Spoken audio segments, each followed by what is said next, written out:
Live from Orlando, Florida, you're listening to the Orlando Magic HQ podcast, the voice of Magic fans. Join us every week for a unique fan perspective on all of the latest Magic news and updates. The show starts now. What's up, Magic fans? Welcome back to another episode of the Orlando Magic HQ podcast, brought to you by nobody at the moment because we are free agents. If you haven't heard, we were brought to you by the Basketball Podcast Network, but unfortunately, they decided to stop the Basketball Podcast Network operations. So right now, we're not sponsored by anybody, which is kind of weird, Al, because you and I, we were kind of talking about it, and we're like, man, we feel unemployed.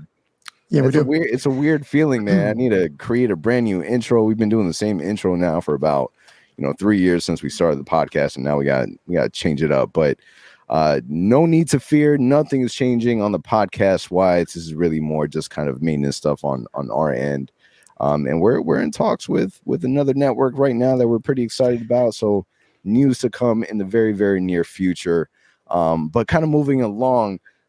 Today is Friday, April 7th. We just got done playing against the Cleveland Cavaliers, kind of like they were kind of the Cavs. We're kind of the Magic. We'll get into details about that in just a moment.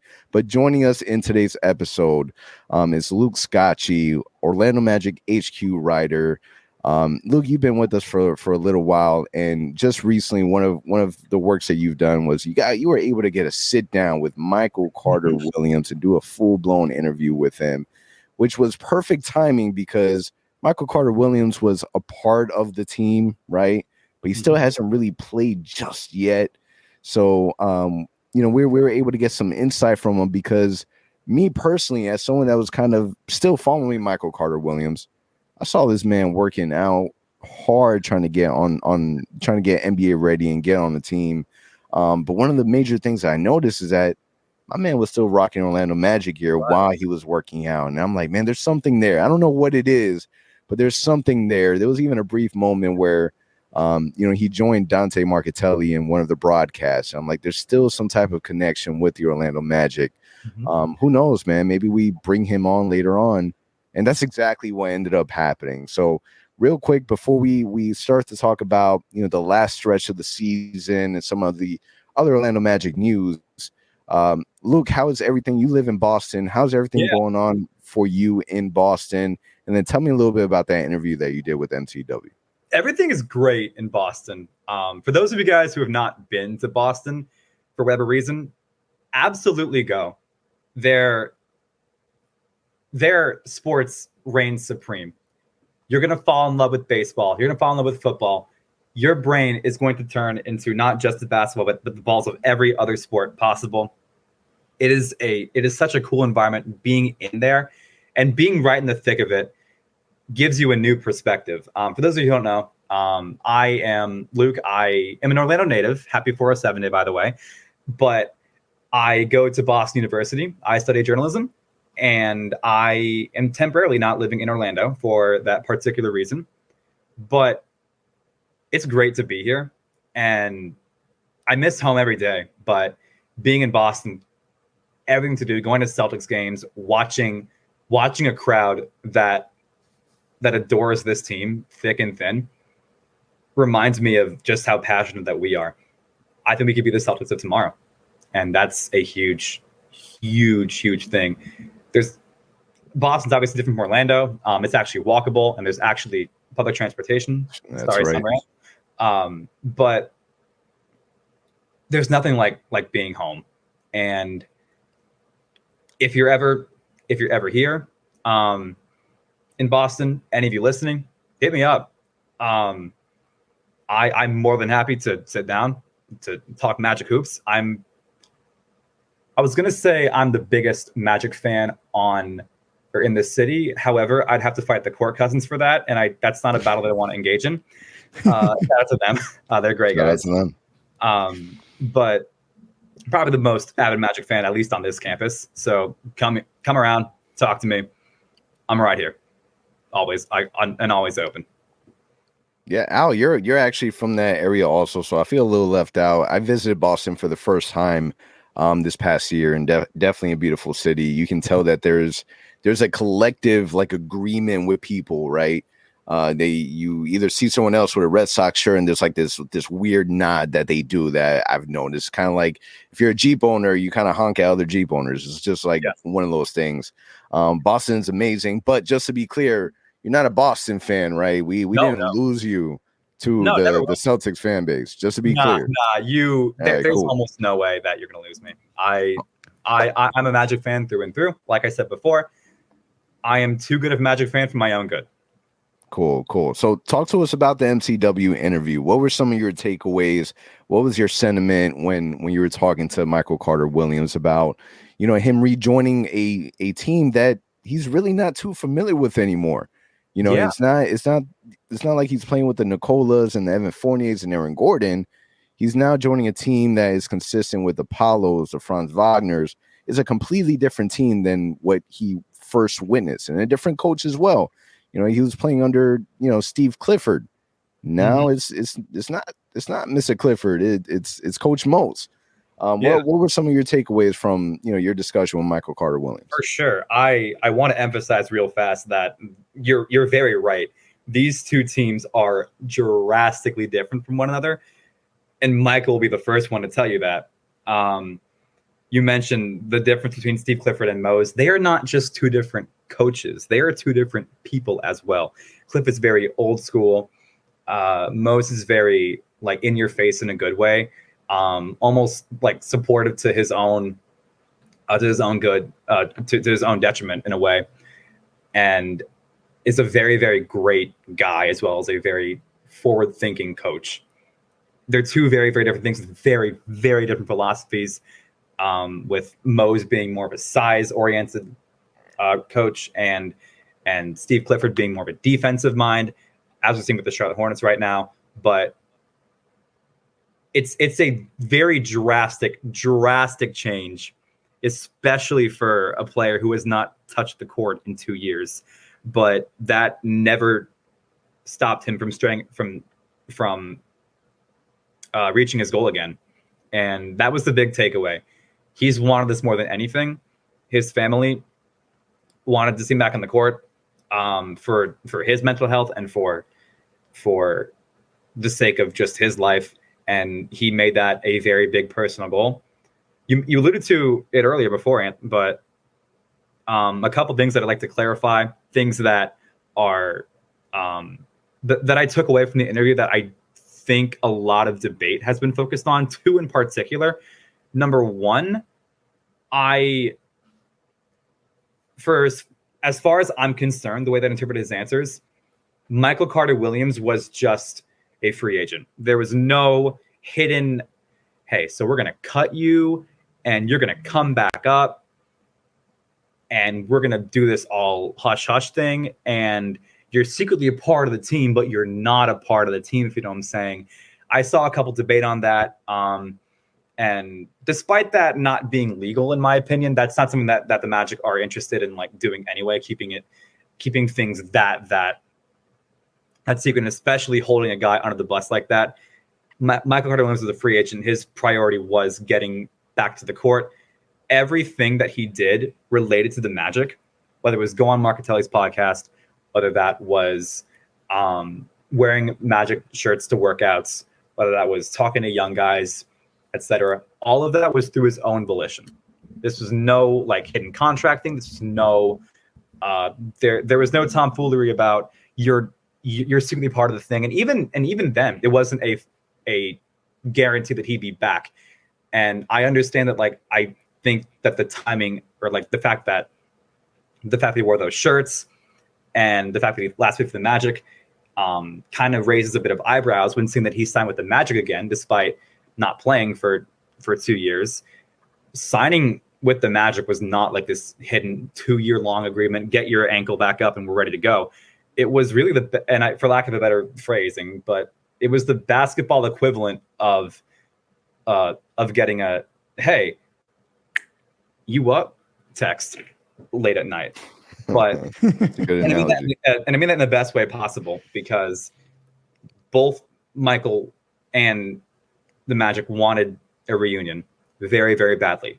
Michael had other suitors. That was mentioned in my article for sure. But he chose the Magic for a variety of reasons. Convenience being absolutely one of them. His kids were already in school, or at least his daughter was already in school, and he already lived there, built a life there, had a good relationship with his neighbors there, but also he just loves the city, and he, at least right now, wants to build a life here. As of right now, Orlando is the only place aside from like his birth home that like he calls home. And he's very, very interested in genuinely building a life here. Something that we're starting to see more and more with all these players, like, and not just like out of mere convenience, out of a genuine love and deep compassion for this city, because he's been taught so much by this organization. He's been taught patience. He's been taught how to burn bridges. He basically, in a way, he didn't grow up in Orlando in a way, but he was like he became more of a man than he already was in Orlando. He became the veteran presence that he is today because of Orlando. And the second thing that I want to clear up is that this agreement was not made just for Michael Carter-Williams to be our Udonis Haslem. As we saw in the Detroit win, he would like to very much play. I don't know how much he likes to play. I think just any moment he can get on the court is good enough for him. I would assume that he would like as much time as he can get, but this is not you're only going to sit on the bench, because that I think would be disrespectful to Michael. And Udonis Haslem is a very clear outlier, but a big reason why Orlando wanted him was for the veteran presence that Udonis provided. Now that Terrence Ross is gone, now that Mo Bamba's gone, there aren't a lot of like veteran presence in this organization, and who better than to be with the guy who was your starting point guard during the tanking years. So and I guess the whole thesis of my article was that what was initially a kid who just wanted opportunities to play good, meaningful minutes and being excited to join Orlando because of big minutes, and he had already established relationships there, grew into a genuine love and passion for the city of Orlando, and he signed there in large parts because of the city. It's making that good impression on him that he wanted to be here, and he chose to be here over his other students or his other suitors. That says to him, I want to be here long term. I want to raise my kids here. I want to build my life here. I don't know if he wants to grow old here necessarily, but that's not out of the question for him. He said, he told me that he does not know what's in store for him going forward, but Orlando will be a home for him no matter what, and he has that security to fall back on. And hearing Orlando Magic players call this city their home is something that we're just not used to, because Orlando's no New York, no Toronto, but it's still a beautiful city. It's literally city beautiful for good reason. And having that presence in Orlando and being in Orlando and saying to yourself, I want to be here long term, especially when considering he's played for 5 other teams. I think it's 5. I'll have to check that. But it just means a lot to us fans. And he knows that we love him dearly. And his Instagram post has that he posted the other day, just a great culmination to the end of this pretty roller coaster moment of his life, watching him finally get back on the court after all this time and leading the team that gave him that chance when not many other people would. Just a beautiful thing. It kind of reminds me of it gives me the same feeling when we brought Aaron Aflalo back. Where they weren't like a massive, it wasn't like it was a big name, right? It wasn't there's a sense from the fan base that there's an appreciation there, and the fact that they show how passionate they are of the city, of the team. Even in your article, Michael Carter-Williams was quoted, every time I put a Magic jersey on, I am ready to go as hard as I possibly can. I'm so grateful for the opportunity that they give me every time I step on the floor. kind of owe him that. And I think that, you know, it's the part that is so beautiful about it, is because you build these relationships with players, and you become a fan of how much hard work that they do. And to me, Michael Carter Williams kind of represents the soul of the Orlando Magic, the heart and hustle, that epitomizes that. And I think that, you know, I love it because Michael Carter Williams, he's a veteran that represents and can speak to the highs of the NBA, the lows of the NBA. You're talking about a former, you know, rookie of the year to finding himself outside of the league and then fights his way to come back into the NBA, find a home here in Orlando. And then, oh, guess what? Now he's struggling with injuries, and then he finds himself out of the NBA again and somehow fights his way back in. So it's an awesome, awesome story. I'm so glad that he's a part of this team, because it's the type of veteranship that I believe is really important to this team. So love the fact that he's here. Love the fact that we were able to get a interview with him. If you haven't checked out the article by Luke, OrlandoMagicHQ.com, definitely go and check it out, because Luke, you did a phenomenal job with this. So I definitely want to take a moment and say thank you. So amazing job, and kudos to you. Absolutely. Yeah. So now, Al, let's kind of fast forward this to the week in review, right? Because we're at a point where now that's it. We played our last home game of the season. We had a win against Washington, which was exciting, 116 and 109. A win versus Detroit, 128 to 102.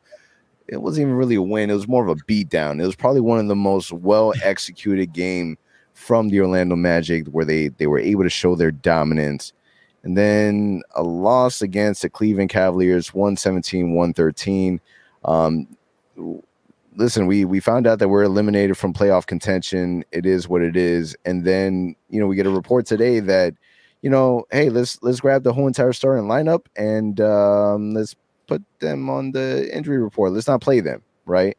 Just to kind of put it into context, you had on the injury report Paolo Banchero, who's out with the back tightness, Wendell Carter Jr., who's out with the left hip soreness, Markelle Fultz, who was out with a left knee soreness, Gary Harris, who has a left abductor soreness, Franz Wagner, who's out with the left ankle sprain, and Jonathan Isaac, I would say what he was out with, but it's a pretty long list, and that might take up the rest of the time of this podcast. So Al, I'm going to send it to you. What are your thoughts on now the Magic full-blown going tank mode, and then kind of how we ended the season, man? If you were to put this season on a scale of 1 to 10, what would you rank the Magic? Well, first things first, I want to give a huge shout out to Dylan Holden. I know he's like avid listener to our podcast. And this dude said it today. He's like, he's waiting for it. He needs that shout out, man. He does. He told me, like, guys, I called this. And well, I'm so happy right now. As we all expected, right? Like I was surprised when yesterday the Magic didn't announce any kind of player injuries. I'm like, oh, it's kind of odd. But then I'm like, hey, last game of the season at home, fan appreciation night, they'll just have him play a few minutes. Well, as we found out earlier tonight, not even that. So what does this mean? Tank mode. And I completely understand the move. We're trying to get the best position that we can heading into the lottery. I'm not mad at it. Could you have tanked a little bit harder, maybe starting last week? If you were thinking long-term, maybe. I don't agree with that. I think that we're doing the right thing. We fought till the end. We won as many games as we could. But for those that want to play the other side of the card and say, hey, we could have tanked starting maybe Saturday and have the 5th best odds heading into the lottery instead of the 6th, 7th, or 8th, and still won, 33 games, let's call it. That would have been an amazing season.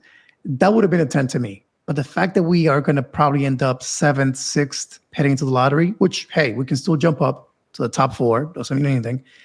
That would have made it a 10 for me. But other than that, man, the way this team played this season, the crazy turnaround from 5-20 to now finish the season winning 33 games, maybe more. Let's see what happens this weekend. It's crazy. And I actually went back and I listened to our season preview episode that we did back in October. I had myself saying 32 wins. Anthony, I quoted you. You never gave a number. I just realized it today. I heard you saying, I think we're going to crack 30. But we both said we'll fall short. Yeah. We both said we'll fall short of the play-in tournament. So we were right. We called it right, pretty close to what ended up happening. And we also said many times in that episode, if we are healthy, that's going to be the outcome.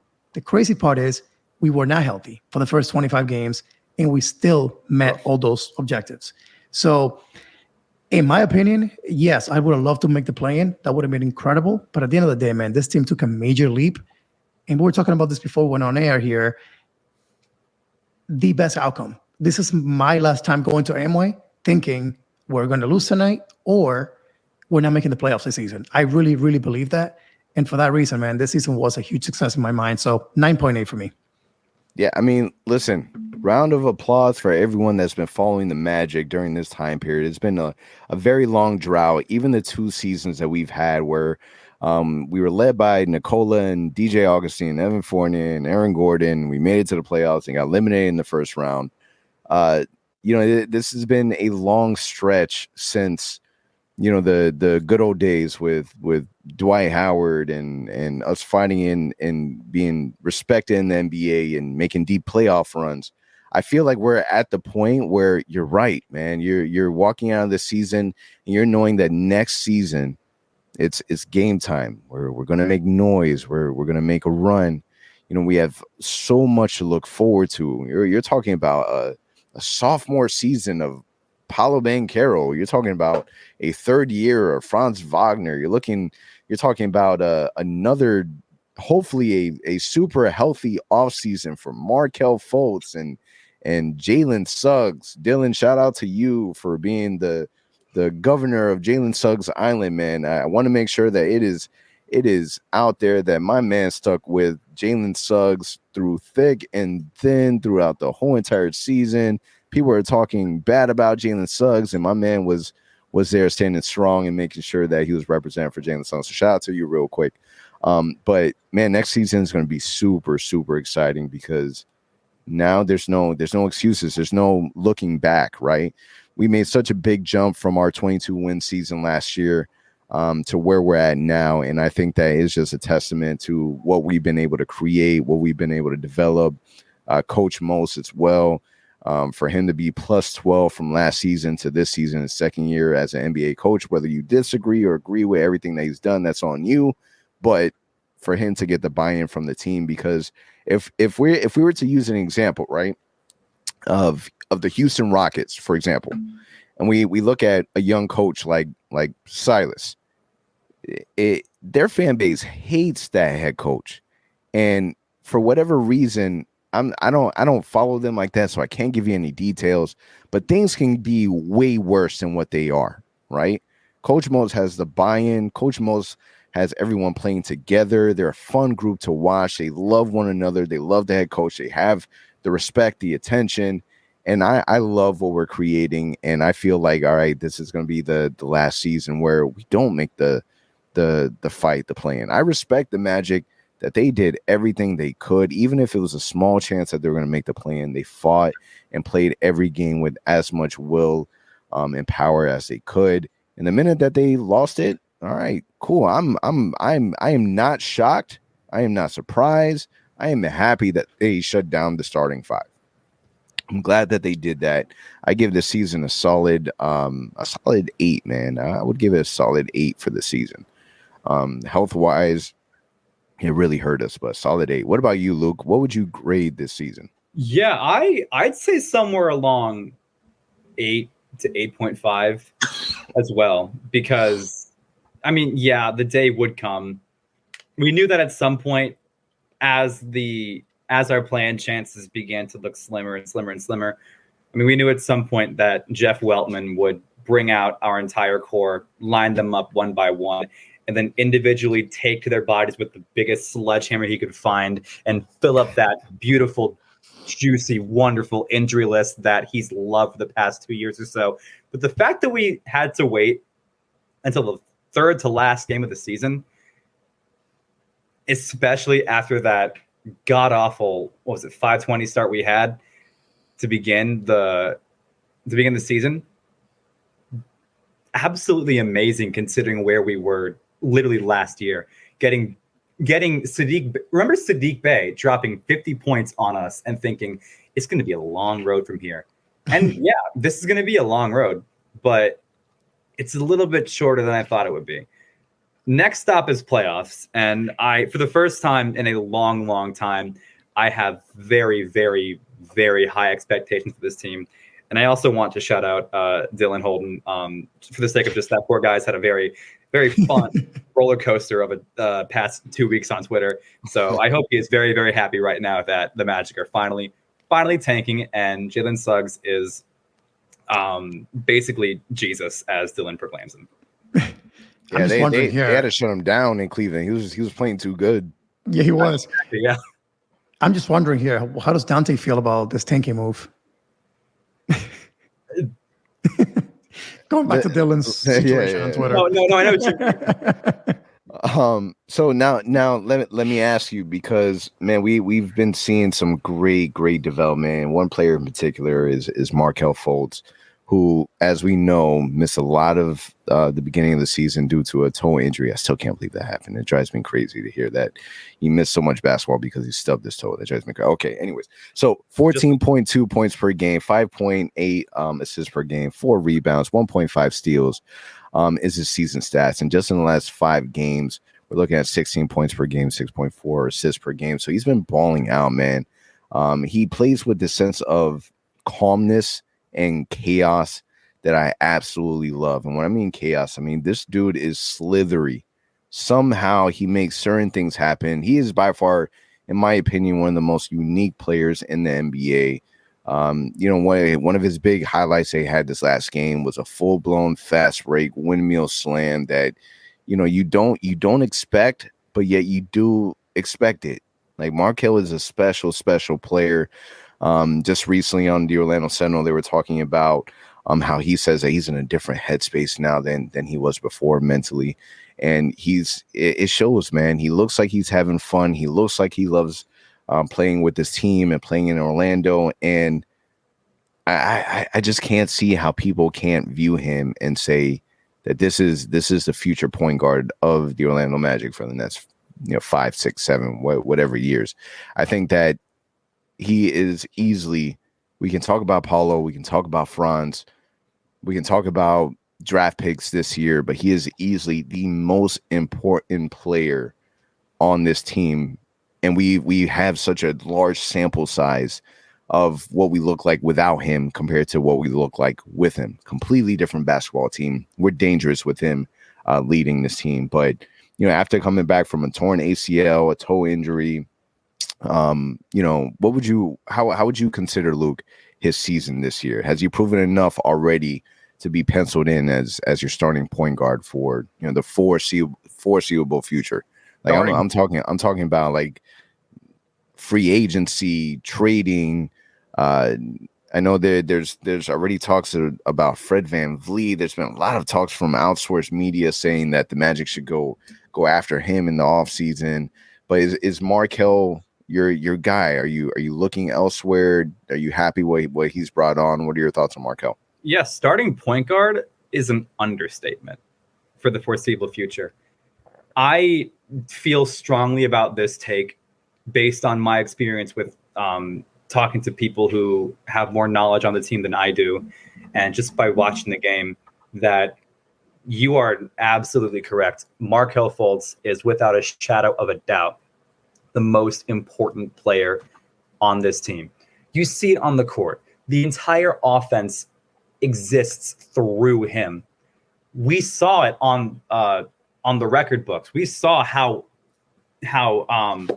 again, pardon my French, how piss poor our record was before Markelle Fultz came back, and how good it's been ever since. You can attribute some of that to the fact that he's the only lead initiator on this team that isn't a total liability in other areas.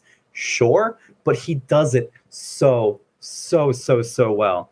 And the notion that Markelle Fultz is not this team's starting point guard long-term, I think is silly. He is, if Michael Carter-Williams is the soul of this team, then Markelle Fultz is the heart, because for as much as he means on the court, he means so much more off the court.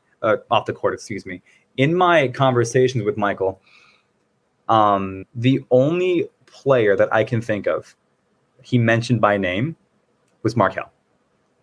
and not to say he doesn't like the other players, but the fact that Markelle is so profound on this team, you've seen it off the court as well.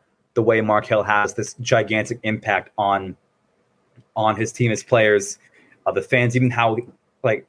Do you notice how he never once smiled in Philadelphia, and that smile never leaves his face now that he's in Orlando? Yep. That's true. Talk about a guy who loves what he's built here. And you saw that viral video of Dante's interview with Markelle after the Pistons win, and Markelle's jumping up on Wendell like, yeah! It's a great video, and it shows just how young and fun this team is, but most importantly, how important Markelle is to this team's locker room. Again, Michael mentioned that a big reason why he chose Orlando, a big role in choosing Orlando, was because of the camaraderie he already had. And sure, he didn't know the Nicolas. He didn't know, or excuse me, he doesn't know the Paolos. He doesn't know the Franz the way he knows the Nicolas and the Evans. But he knows Markelle. And he spoke very highly of Markelle in particular. He mentioned, I mentioned it in the article, which again, go read. It's a great one. But he mentioned that they would work out frequently together in California when Michael was away, and they would frequently connect. Markelle is the most important teammate to this team. You can save your arguments for Cole. I understand. But the way Markelle internally builds this locker room is something you just can't teach and you can't replicate. There are guys on this team who will play great basketball, but there aren't any guys in the world who will both play great basketball and give you the off-court production, the immense, I should say, off-court production that Markelle does. And we saw his improvement on the game, or in the game.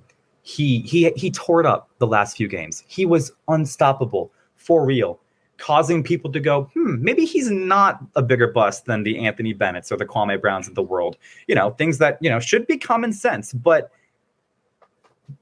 because he plays in Orlando, he doesn't get that attention the way that a Ben Simmons would, for instance.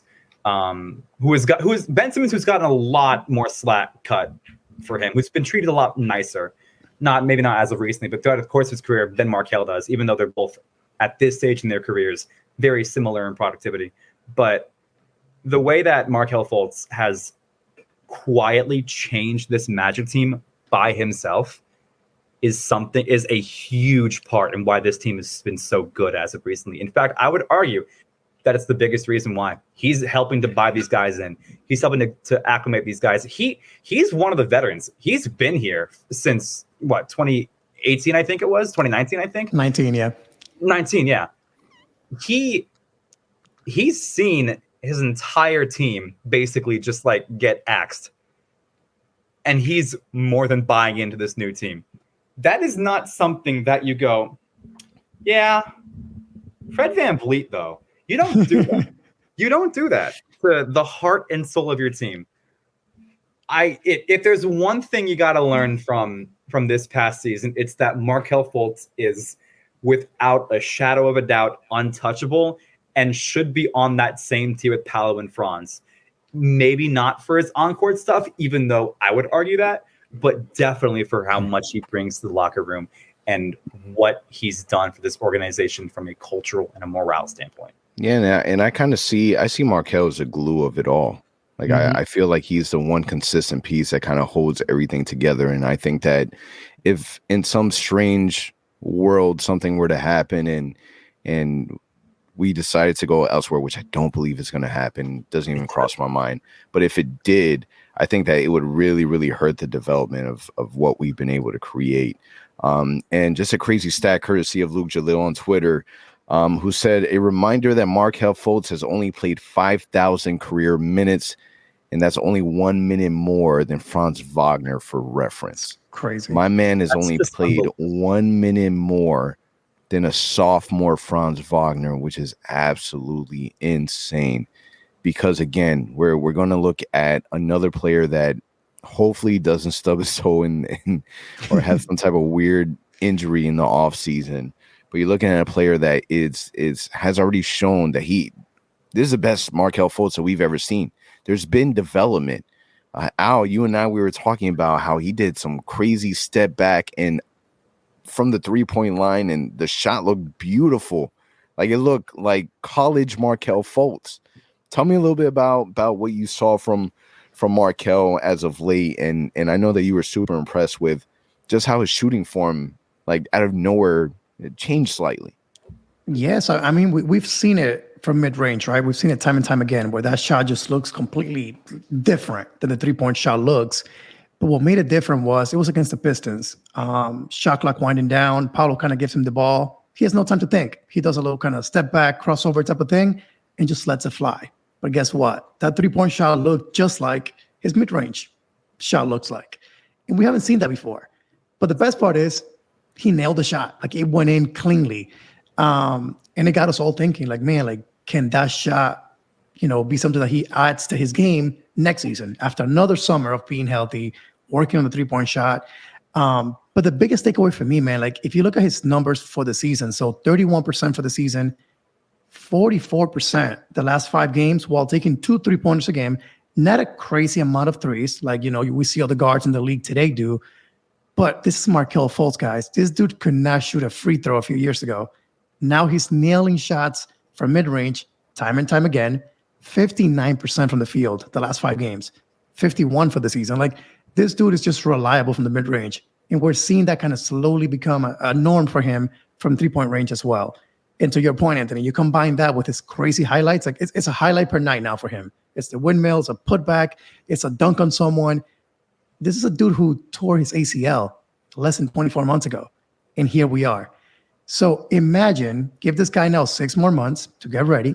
Hopefully he won't step on a piece of glass or something crazy over the summer. Imagine Markelle having another summer of being healthy, getting to know, Franz and Paolo even more. It's scary what he can really be next season. I mean, I did not expect him to average close to 15 points a game like he is now, to shoot as many threes as he's doing as of late.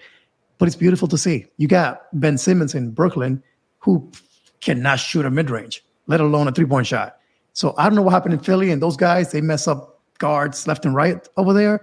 But man, Markelle is in Orlando now. He's overcome all those issues that he had in Philly, and it's beautiful to see. And to your point, Luke, I've been seeing the box score lately, and I'm like, wait, there's a constant developing. It's Paolo, it's Franz, alternating the leading of scoring in the team. But there's that other random game where Markelle's got 28, 27, 26, and those 3 dudes are just reliably being there every given night, leading the team in points scored. So heading into next season, I'll say it. In my mind, you got Paolo, you got Franz. But yeah, Markelle deserves a mention in the top of the guys in this team that can help us win on any given night.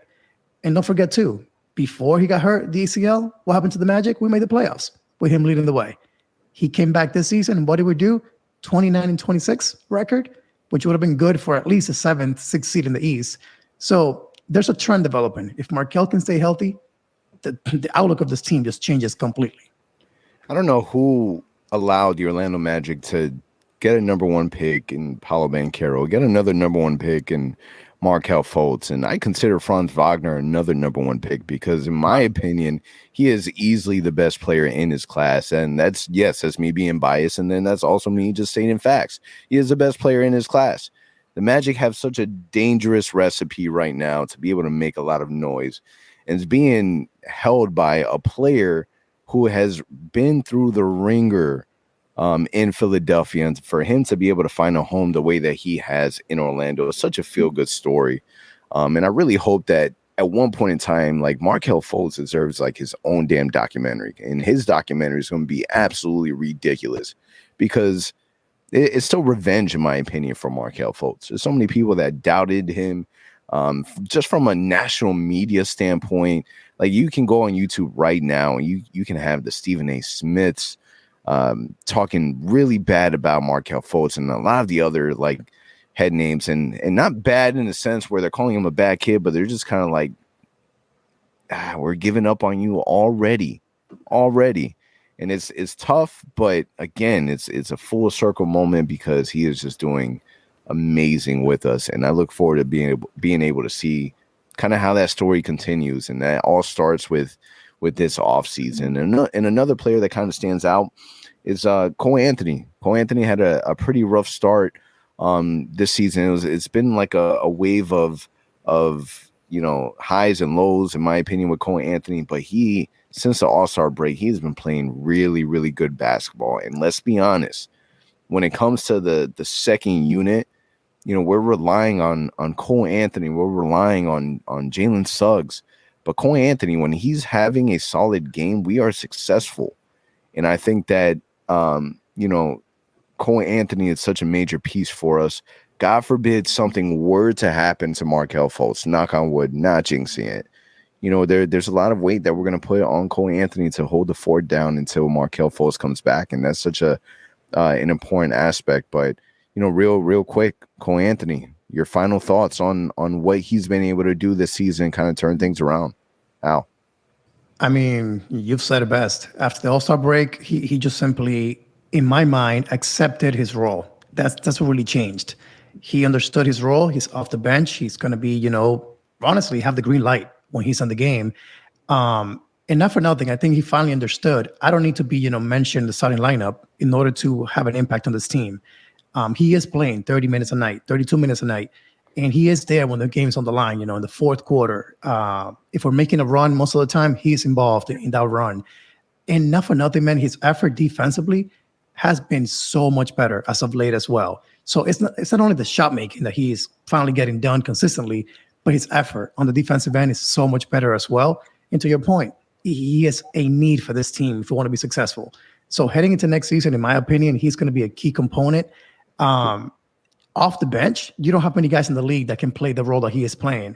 I compare him to a a Crawford, a Jordan Poole before he kind of got a bigger role with the Warriors, but like that dude that can come in when things are not going well and give you a lift. And I think that Cole Anthony can be that guy for us, not only next year, but for many years to come. And to your point, be a great backup to Markelle if he ever gets injured for a few games. Yeah, and then real quick, Luke, Goga was a player that we picked up very late into the season. He's on a team option for next year, so the Magic can decide whether or not they want to either keep him on or release him. I think we saw a lot of really good things from Goga. I think that he addressed some of the needs for the Orlando Magic, just from a rebounding standpoint, and even defensively, he's a way better rim protector than I give him credit for. Mm-hmm. But when it comes to Goga, are you a fan? Do you want to see Goga come back another year? I am indeed a fan. I've been a fan since he was drafted in 2019. I've been following him pretty well, and I thought I saw a lot of potential. I won't go too deep into my analysis because we don't have time for that at all. And especially after that infamous picture of him looking on at the draft combine as Zion Williams all this media attention. You know the one.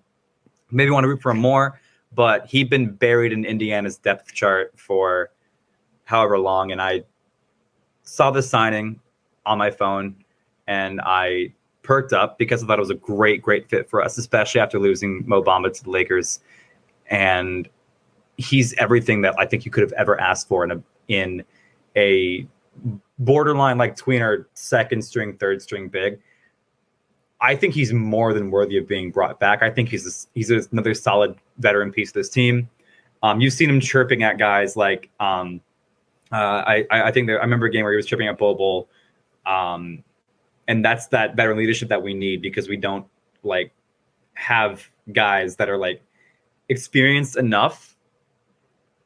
Aside from like your Michael, your Markelle, the other guys, we don't have those guys that like can both give you consistent minutes other than like those two guys and also like make a difference to these younger guys. And Goga is that and I don't think he needs to necessarily be a starter to feel validated. And I want to see him back next year.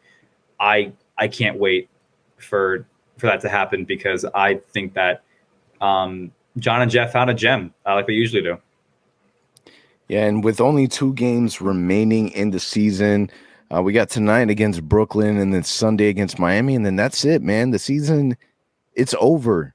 We're talking about a season that there's been so many highs and lows, a really tough beginning of the year where, 5-20 without a point guard, relying a lot on Paolo and Franz to play the point guard position, which is crazy.